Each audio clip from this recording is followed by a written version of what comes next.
Bill. Did everybody hear that? We're muting everyone, right, Neely? We're muting. You know, you look like a movie star, Liz, in that outfit with the Neely, sun. cut it. Here we go. What? Okay. Hi, good evening, folks. It gives me great pleasure, truly does, to introduce Dr. Karla Murdock to you. Karla was recently named the next Roger Mudd Professor of Ethics and the director of the University Rogers Center for Ethics. Karla is not only an academically gifted person, in many ways already listed in the bio that would take me too long to read, she is a great mom. I know this because her son Will was my secret pal back in 2013 when he was 4 feet shorter. And he stays in touch with me today. And Karla is an artist. Karla, along with her daughter Anna, co-created with Mary Beth Baker and their daughter Ellie the beautiful mural that now exists in the Dunlap Auditorium. Wow. And Karla is a giver. She's most gracious with her time to educate, as she'll do with us tonight, to reach out and meet the needs of her family, students, colleagues, church, and friends. Please clap virtually a warm welcome for Dr. Karla Murdock. Thank you, Liz. So what I thought I'd do tonight is just fill you in on kind of the context of cell phone use and a little bit about the research that I've done for maybe 10 minutes, just to kind of get us rolling and to plant some ideas.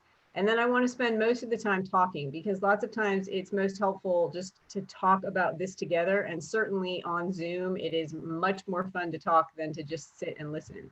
So let me first start by just telling you a little bit about kind of the landscape of cell phones. I think that this topic feels relevant for a lot of people because cell phone use is so ubiquitous at this point. And in fact, I often like to characterize cell phones as an appendage.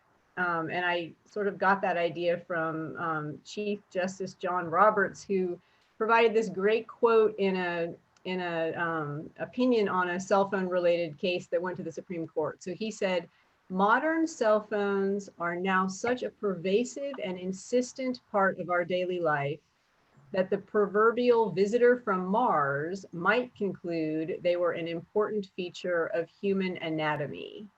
And I think that really fits. Like, we think about our cell phones as being something that's with us all the time, and we're pretty attached to our cell phones. Many of us are. So if this describes you, if you find that you're pretty attached to your cell phone, and if when you think about separating from your cell phone, you get maybe even some symptoms of apprehension or racing thoughts or anxiety or even panic, you might find it useful to know that this actually has a name. It's called nomophobia. And so nomophobia is a term that's used mostly in the popular media, a little bit in the psychological literature, to describe any kind of anxious response that people have to separating from their cell phone or to like losing a cell phone connection. And, you know, it sounds kind of funny and it sounds like something that doesn't apply to most of us, but many of us can probably recognize that feeling a little bit just because of the habits that we've built around our cell phones. So I don't want to bore you with a lot of statistics, but I want to tell you a little bit about kind of how much cell phones are saturating our lives at this point. So just a historical perspective, iPhones first came out on the market in 2007. It feels like they've been here forever, but they just really came out in 2007. And by 2012, more than 50% of the population of adults in the US owned smartphones. And currently rates of smartphone use are really high among most groups. So more than 95% of adolescents own smartphones, ages 13 to 17, and more than 96% of young adults use smartphones. About 81% of adults in general use smartphones. So the rates are really high, and most adults have some sort of cell phone. So this is something that's really built into how most of us are moving through the world at this point.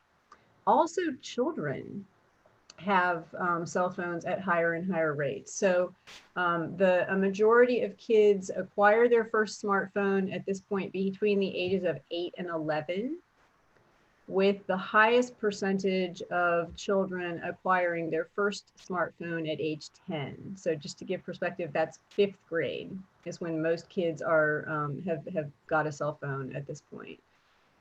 And you know, kids use cell phones for all kinds of different things. I mean, it gives them access to the internet in many cases. It gives them access to social media. It gives them access to gaming. And they don't always use smartphones for that. They also use tablets. At this point, 42% of children have their own tablet by the age of 8, which is 3rd grade. So this is something that really is being into development for children. And, you know, it's something that you might see in kids in church. You might see if you have grandchildren, you might recognize these patterns kind of emerging earlier and earlier in their lives.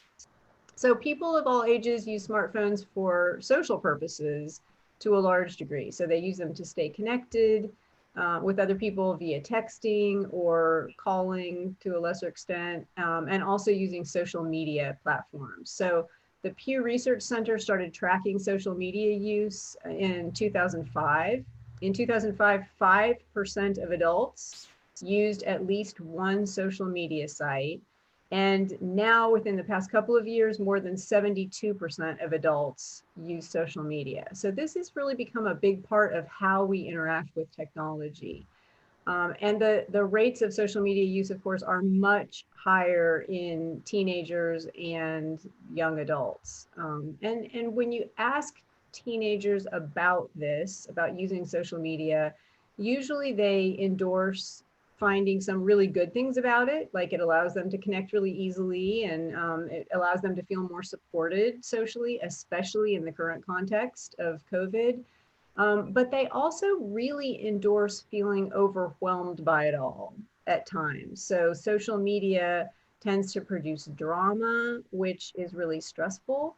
And there also is a very strong tendency to feel like you need to come off as being perfect, or you need to present yourself as being popular and happy. And those things really can carry a burden for adolescents. And so I think this tension between the positive and negative aspects of the social functions of smartphones are true to a lesser extent to like most age groups. And you may even recognize some of these aspects in your own technology use. There can be some really great and important benefits in terms of friendship and connection. And then there also can be some real drawbacks, especially when it starts to lean into really overuse. Because of the constant access to social connection that cell phones give. So my research at WNL has focused on aspects of health and mental health that are correlated with cell phone use. And this work has focused to a large degree on adolescents and young adults who are part of the iGen, or Gen Z, it's sometimes called. So members of iGen were born between 1995 and 2012. The I in iGen stands for internet or iPhone. It's interpreted different ways. But the idea is that this is the first generation to spend most of their development, to spend their entire adolescence with smartphones in their lives. So one of the reasons that I focused on this age group is that it's the range in which smartphone use is highest. It's like fully saturated. They spend a lot of time on their smartphones. They really run their lives through their smartphones and have done so, again, for like a good bit of their development. But as a clinical psychologist, I'm also really interested in mental health, of course. And there's some really concerning data about mental health in this generation, in the iGen sort of cohort. So data from several nationally representative survey databases suggests that this generation is experiencing levels of psychological distress that are pretty alarming. And these rates have increased sort of in parallel with the increasing saturation of smartphone ownership since about 2012. So some of you may recognize the name Jean Twenge. She is is kind of the main researcher who's been looking at this from a generational perspective. You might have seen her on PBS, or you might have read her book. But some of the findings that she's uncovered in these, again, multiple data sets are rapid increases in psychological distress between like since 2012, essentially. So just to give you a taste of it, undergraduate students, among undergraduate students who were surveyed, symptoms of severe depression were endorsed at a rate of about 9% in 2012 and at a rate of 21% in 2018. So the rate of students who endorsed depression more than doubled across a 6-year period in recent years. And you just don't see that, that kind of shift that rapidly in other generations or at other periods of time. And there are other symptoms of psychological distress that have gone along with that. So having a plan for attempting suicide jumped from about 3% to about 7% of students during that 6-year period since 2012. And we saw similar increases for anxiety. So that's really alarming. And there's lots of factors that could contribute to this increase in distress, but it is worth noting that it has corresponded to the rise in portable digital media use. So like I mentioned before, beginning in 2012, more than 50% of the population owned a smartphone. And in this age group, in adolescents and early adults, this saturation has increased to almost 100% at this point. So there's like basically no variability in use of smartphones in this generation. So also, research has found significant correlations between screen time and psychological functioning. So, and these results are really interesting. So several studies have found that for teenagers, daily screen time is positively correlated with distress. So the more you're using screens of any sort, the more psychological distress you endorse.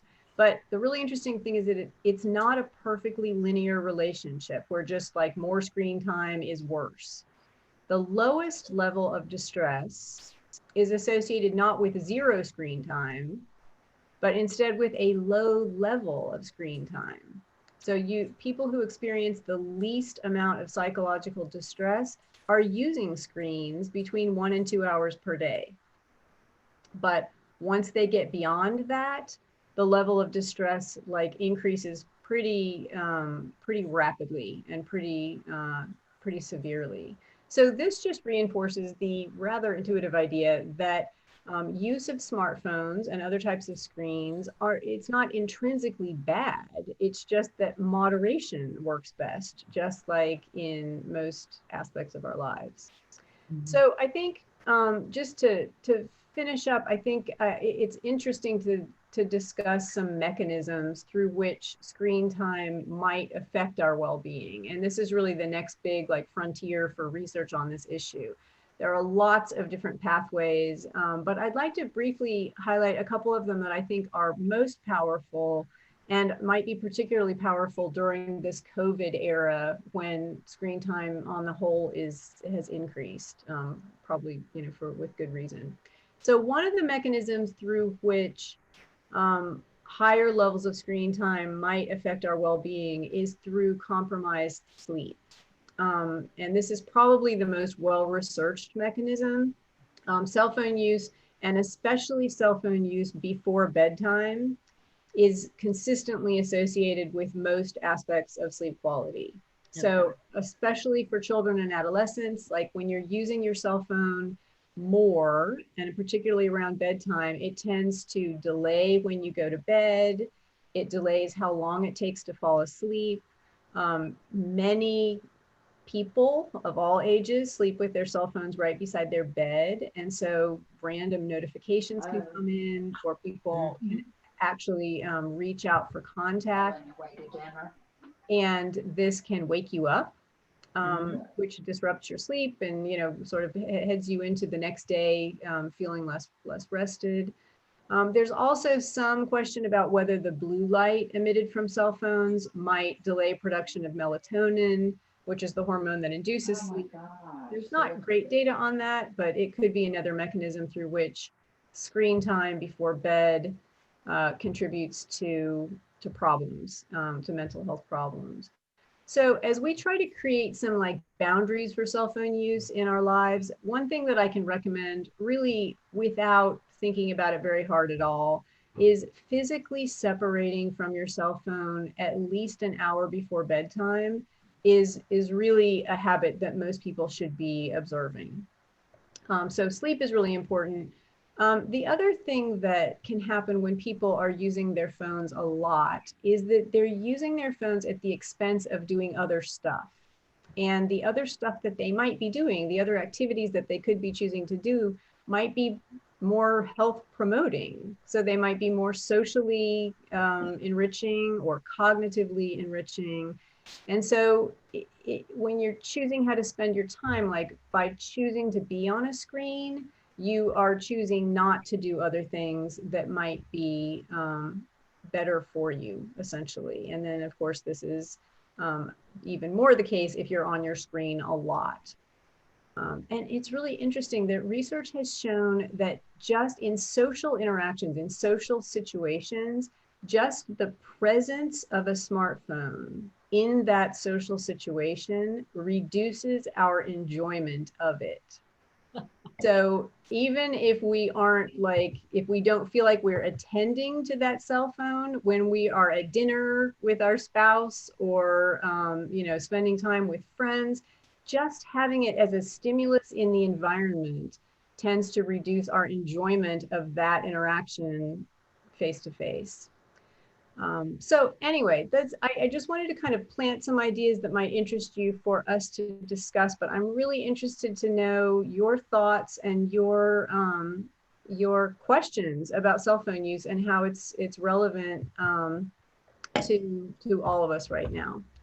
So feel free to jump on. It looks like most people have their are unmuted.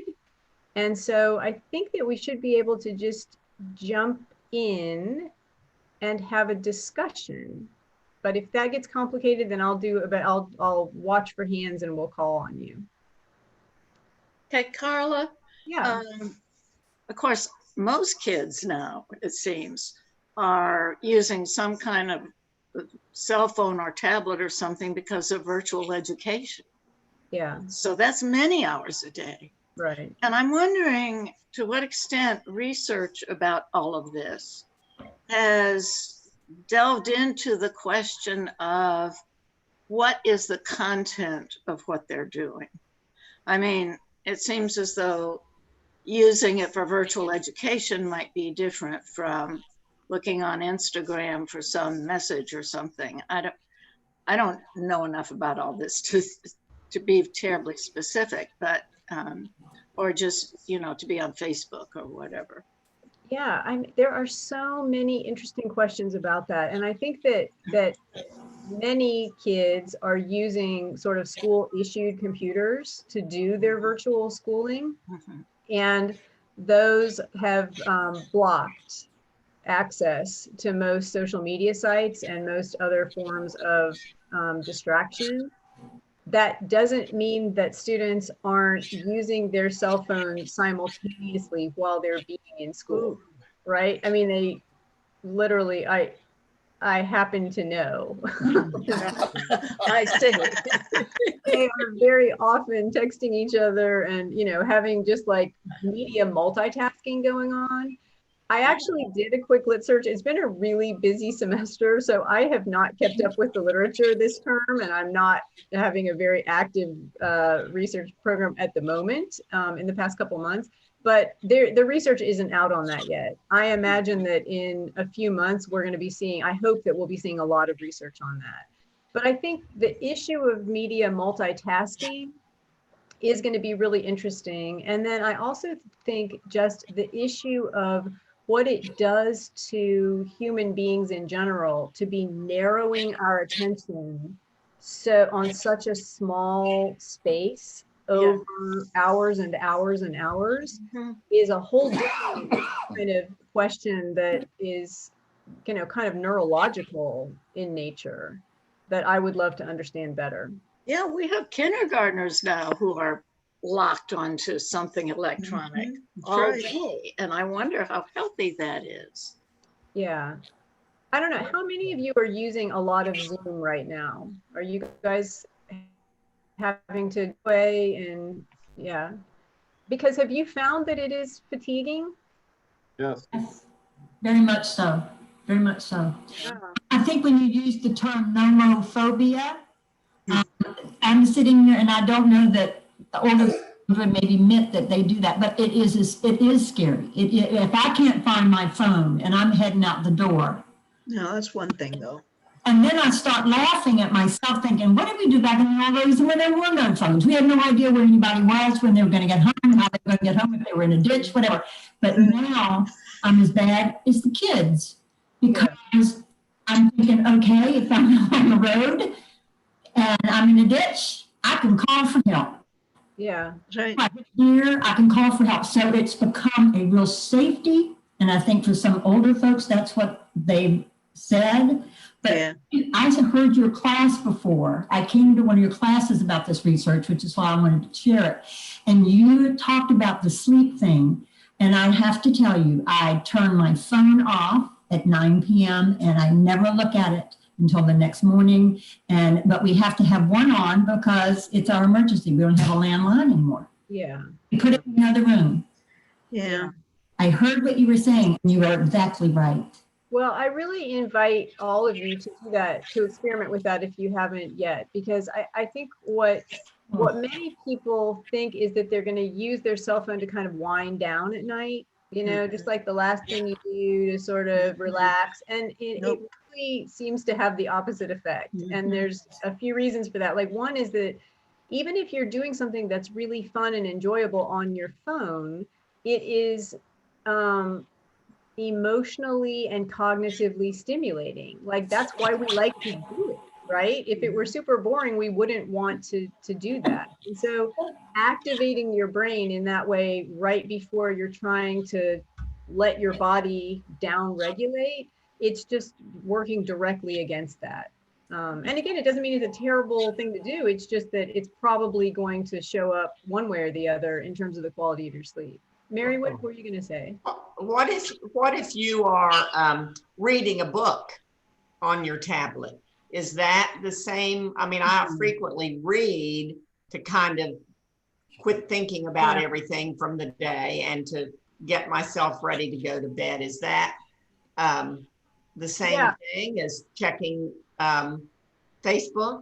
I think it's not the same thing. And, there's an issue of like, people have always read books before they go to sleep. I don't know about you, but I have no trouble falling asleep when I'm trying to read a book. Yeah, right.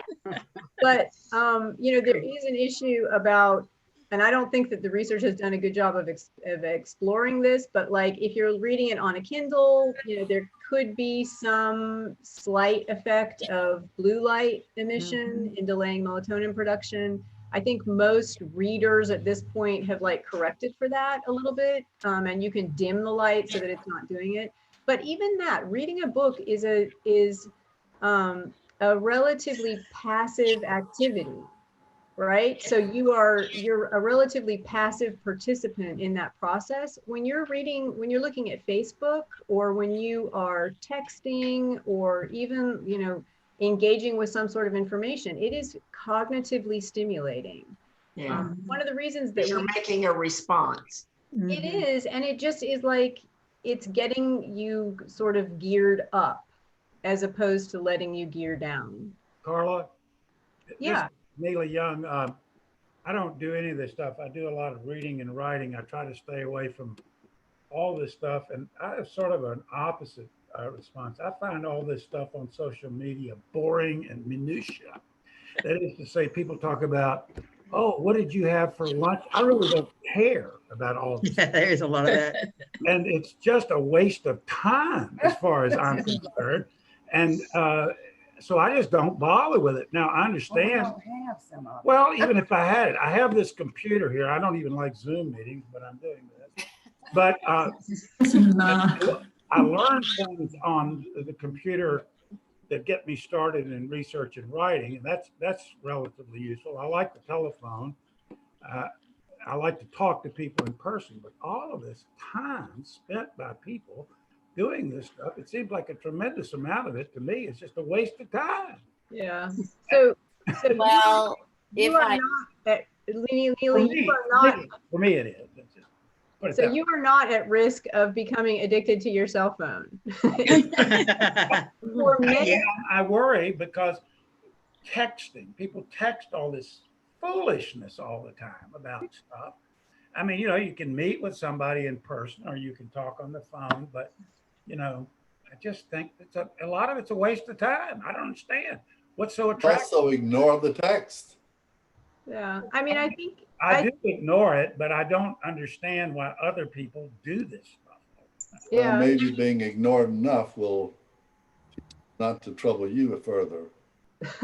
Well, thank you for your advice, Kent, but that's not what I was seeking. I was trying to find out why it is that people are so attracted to this stuff. It's not that attractive to me. I understand why young people are. They're sort of addicted to it, I suppose. In some Yeah, I mean, I think, and Kellyanne, I see your hand and I want to find out what you have to say, but I mean, I think that just different people find different things reinforcing. And one of the things that many people find reinforcing what I would like to say to him. about their Hey, cell Kent, phone, Billy, why don't you say it? I think one of the things people often find reinforcing about their cell phone is that it's a way that they connect with people that they love, and that feels good. And so not everybody uses that form of connection to, maintain those good feelings in their relationships. But if you do, that ends up being very reinforcing. And then it's a habit that just kind of builds over time. Kellyanne, what were you going to say? well, I was going to say that since March, much of what I've had to do is either on Zoom or on cell phone. I've even pulled over on the side of the road and thank God I've had my cell phone because I was able to pray for a family bedside during a death.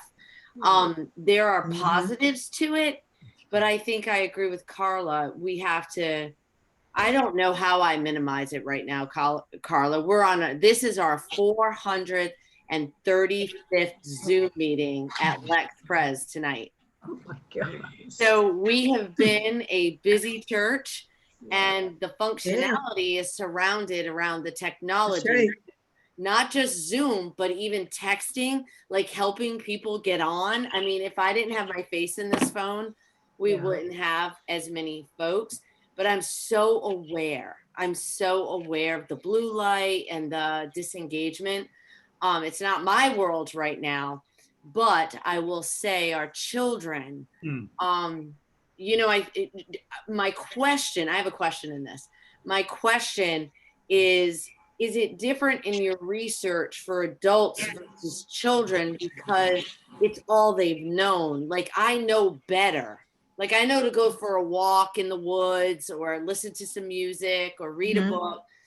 But I think that teaching our young people is so important right now, especially in this world, getting them outside. That's why Andy is doing everything outside. We're trying to balance that. Yeah. I mean, I think it is. I think when we look at these issues developmentally, part of the question is what effects of cell phones are developmentally sensitive? So, is it different? Is the effect of cell phone on our behavior and our cognition, is that different if you are 10 years old versus 18 versus 50? And that really hasn't been answered well, although my colleague and I do research on the effects of cell phone related auditory stimuli on cognitive performance. That's like a big mouthful, but essentially we run these studies where we ask people of different ages to engage in pretty demanding cognitive tasks. It's kind of like doing hard homework. And in some trials, we keep things silent. And in other trials, we have cell phone notifications going off at random, which really exactly mimics what doing homework is like for most adolescents and emerging adults, right? Their phones are going off all the time.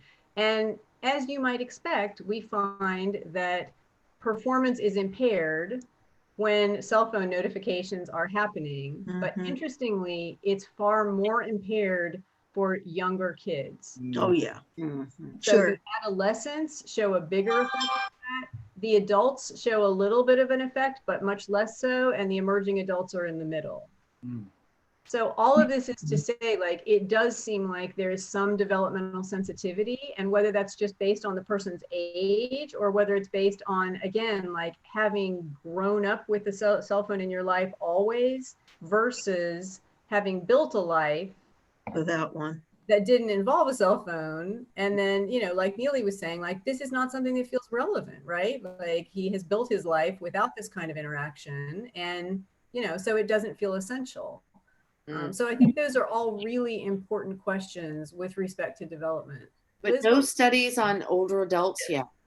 Liz has a question, I think. Yes. Well, actually, I was going to have a comment because yesterday I was in a doctor's office Oh, no. and this whole thing came up about cell phones and social media, television before bed, and everything that you know have said about the negative effects of having that stuff around you when you're trying to get to sleep or trying to stay asleep was reinforced by a cardiologist who said, you know, Karla, who said, this is really, really disrupting people. He wasn't talking about me necessarily personally, but he was warning me that this stuff has great potential for disrupting all of that. And, you know, you're depriving yourself of sleep. People get themselves worked up at the wrong time. You know, there were a lot of stuff about that certainly goes along with what your research. And I think that's great that the research is beginning to, it has definitely moved into the medical field, and they recognize that this can be very, very dangerous to people's health at all ages. Right. Well, and I think part of the issue also is just the centrality of sleep. It is just central to all aspects of our health and mental health. That's And, right. And it isn't given enough respect for that. But clearly when people are experiencing mental health trouble, sleep is usually involved, and it is often involved as the first thing. Yes. So when you have sleep trouble, then that actually leads to trouble with mental health. Right. Cynthia, what were you going to ask? Oh, Cynthia, you're still muted. Unmute. You're muted. Okay, there she is. Once you didn't have to hear me. Karla, I used to find it disheartening when I was still working and would walk across campus.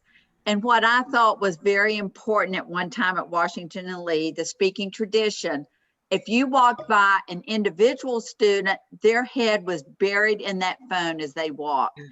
And I tried to make a habit of saying hello, and they'd look up and just be shocked to see somebody. And I had someone say, I said that to an administrator a few years ago, and they said, oh no, the speaking tradition is still alive. I don't think it is, because I think these phones, the students are just buried in them. Yeah. When they're out walking on campus. I think what's alive is the mythology of the speak tradition. I think You know, I walk a lot, you know, and I observe, and I am amazed. Sometimes I will keep track. And now with earbuds, Oh it's yeah. even Oh worse. yeah. Oh yeah. Absolutely. yeah, Yeah, you feel as There's if another. you're interrupting somebody when you speak to them, because That's they're right. out there, you realize they're talking to somebody. Yeah. Right. There's another angle to this that I want to kind of quickly mention, because I haven't had a full-time job as a teacher at high school for a while now, since 2013, but I did substitute out there for 7 years. And of course I taught some at VMI, but they weren't allowed to have their phones in class. But one of the things that was really frightening to me when I was teaching and also when I was subbing is what's on these phones that they're sharing around. You know, a young lady wanted to show me a picture of her new puppy. And while she was scrolling to show me a picture of a new puppy, oh yeah, I got to see a lot. And I thought, what do I do about this? You know, these are things that she's sharing with other people, these pictures. She's sharing these pictures with other people. And it was frightening. Yeah. I mean, you're talking about what, a 14-year-old or a 15-year-old that's essentially sending, well, I'm not going to say what the common term is for those pictures, but there they are. Pornography? Oh, yeah. Okay. I'll say it. But I mean, her pictures, she's in the picture. Pictures It's of not something herself. she downloaded. It's stuff she's sharing with other people. Yeah, yeah. Yeah, I mean, I think it would be ideal, and given the kind of increase in psychological distress in this generation that I was talking about, I hope that there will be more of an integration of sort of a wellness curriculum for adolescents and children, actually. And you know, I think part of that would need to include some understanding of the social media world, of those kinds of issues, like here's where some boundaries should be in order for you to stay safe and well around how you're communicating with people. And also just understanding in social media, you know, sort of what kind of information you're accessing in that environment. So, you know, there's a real concern around the effects of social comparison, right? So I won't go really deep into the research on this, but essentially one of the concerns about social media for adolescents is this idea of social comparison, that we really, human beings in general, tend to evaluate our worth and understand ourselves with respect to other people, with respect to the assessments we make of ourselves in comparison to other people. And that's something that absolutely is developmentally sensitive. And so, like, young adolescents especially are very sensitive to that. Young adolescent girls are even more sensitive than boys. And so being immersed in social media, and I don't know if you have witnessed what it's like to be an adolescent immersed in social media, but it is like scrolling hour after hour after hour of images that have been very carefully curated by other adolescents to, you know, appear perfect and happy and, you know, having the best life ever. And I think there really is a cost, a psychological cost to that. Maybe at any level, but certainly at the levels of immersion that you see in adolescents using social media. And so, Liz, to your point, like, I think that wellness curriculums for kids really are going to need to be able to address that, so that kids can build some kind of healthy habits around that. Well, you know, all I could say was to the young lady, I said, you know, really that stuff, you shouldn't have it on your phone. And, you know, I just took her aside and said, you shouldn't have it on your phone. You certainly shouldn't be sharing it, because it's once it's out there on the internet, it's out there forever. And I said, you know, just be really, really careful about what you're doing. But there was nobody that I could really go to say, to talk about this. I mean, I just had to sort of just quietly say, and she said, oh yeah, I know, I'm going to delete them. And I thought, yeah, well, they're already out there, sweetheart. Another thing that has really been interesting to me, and it has been a while since I've been in the career services area, but first of all, students any age don't understand what is maintained on the website that will be called up later. That's right. As we have seen happen over and over and over. What used to be privacy, yeah. So therefore, from a professional standpoint, that's the reason I love the pictures that I had done, sent to you, Karla, where you could see the kids, you know, on an intimate date. And here's a guy and a gal, and they're on the cell phones. Yes. Yeah. In the museum, and they're sitting on the benches doing this with all this magnificent artwork around them. So it is mind-boggling. And from a professional standpoint, I wonder about young people being able to look a real person in the eye and them, because they're so used to doing this part that when they look up, it's like, oh my God, or they can't really look at you and talk to you. So Not from yet. that standpoint, I'm hoping, parents are going to have to get in that from the social communication standpoint. It's really going to be an interesting future for us, I think. Yeah.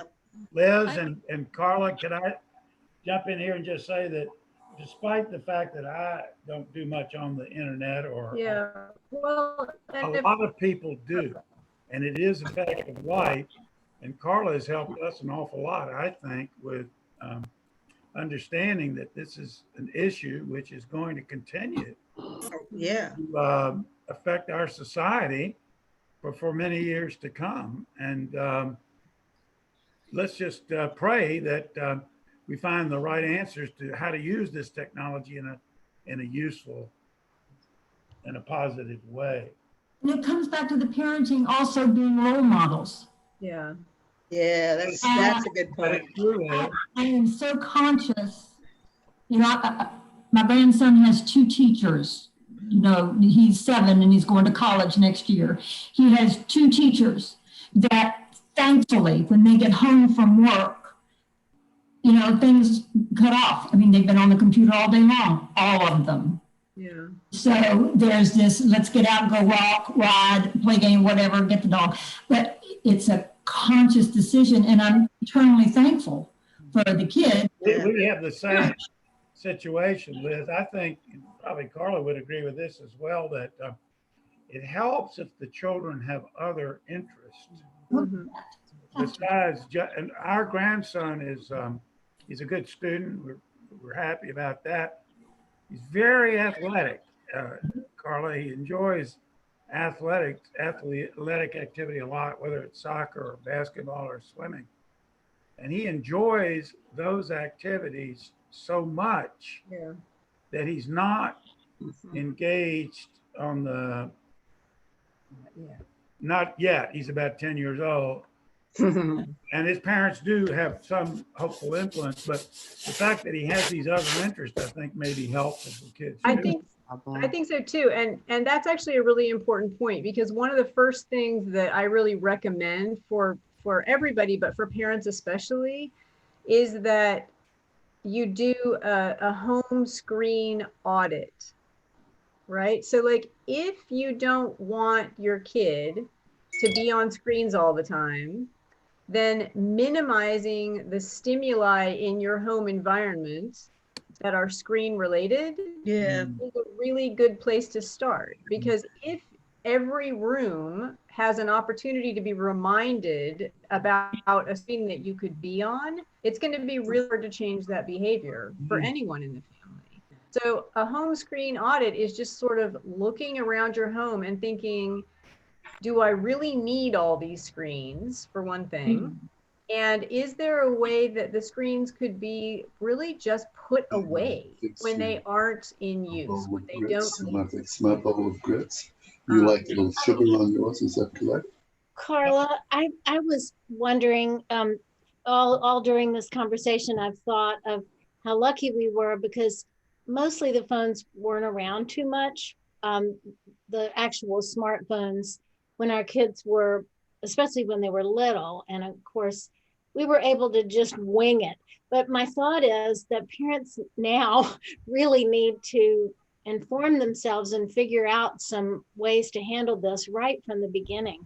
And the reason that I say that is, you probably know, we have a year and a half old granddaughter, and I've really observed she's so interested in the cell phone. Carrie won't let her have it, but I think somehow she knows it's this magic thing. And so I think she's going to have to really become educated about this and figure out. I've heard some kind of nice ways that some families handle phones and electronic devices. Like, for instance, when they're going in to eat, everybody would put it in a basket in another room or something. Yes. A lot of us aren't smart enough to figure that out on our own. So I just wondered if you could recommend a book that would be helpful for figuring some of these things out for a new parent.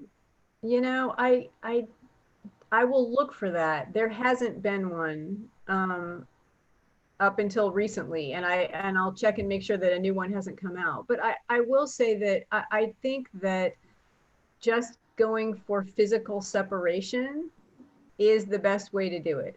So again, like putting the screens away, putting them out of arm's reach, and putting just distance between ourselves and our cell phones is the best way to go. I mean, when the cues are there, we're going to respond to them. Yeah, And that's it's right. not because we're like bad people. It's because in the past, something on that cell phone has been very reinforcing. And so our bodies respond to that. You know, if we see like a yummy piece of chocolate cake, we're gonna like respond to that. Our bodies are gonna respond to that. And it's basically the same thing.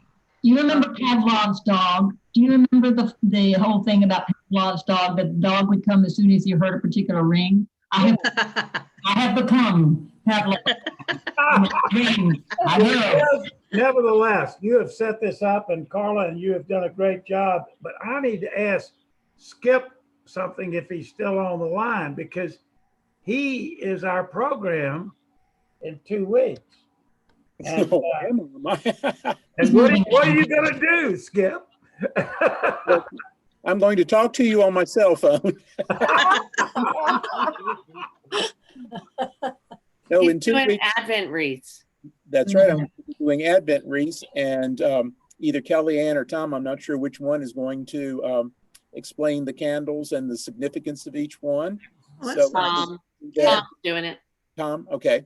So I look forward to sharing that with you all so that you can see how to make it, and some of the Well, I'm wondering if you think it would be a good idea for us to set up our computers in the kitchen and, on a table where you'll show us how to do it, and maybe we'll have the equipment there and we'll do it. Or I don't know exactly how this will work, but anyway.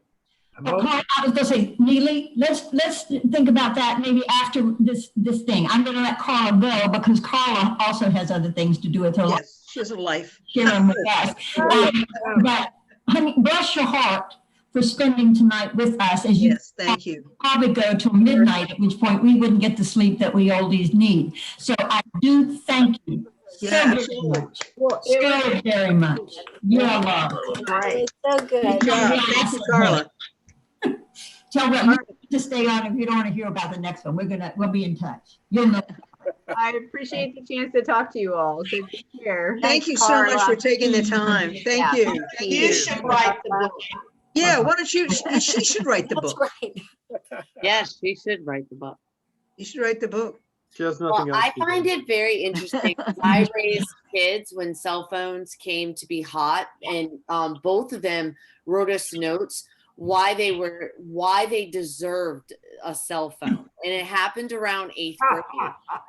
So, and they were very convincing how responsible they were. They walked the dog, like they had all kinds of reasons. But they didn't get their cell phones till 9th grade, and we had. I think it's parental responsibility. Like you said, it's like 10 o'clock. Whatever age they are now, to hear that it's 5th grade. And I gave the kids got it when they were in 9th grade. Yeah. I mean, I feel bad for my grandson. He's in 5th grade and he doesn't have a phone. He must be really on the outs. That's good. That's good. Let me throw something out here. We're talking essentially tonight about middle-class kids. Yes, exactly. That have a stable home with 2 parents. Yep. You're right. And to me, that's dangerous enough. But when you start, it's like that little girl that showed me the picture of the puppy. She's got nobody.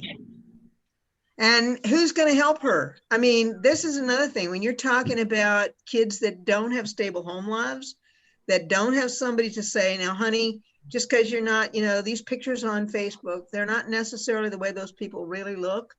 That is really, really frightening about what kind of mental health issues those children are going to have and how they grow up and their perceptions of the world. And, you know, what Karla said about a wellness class or something like that, Perfect.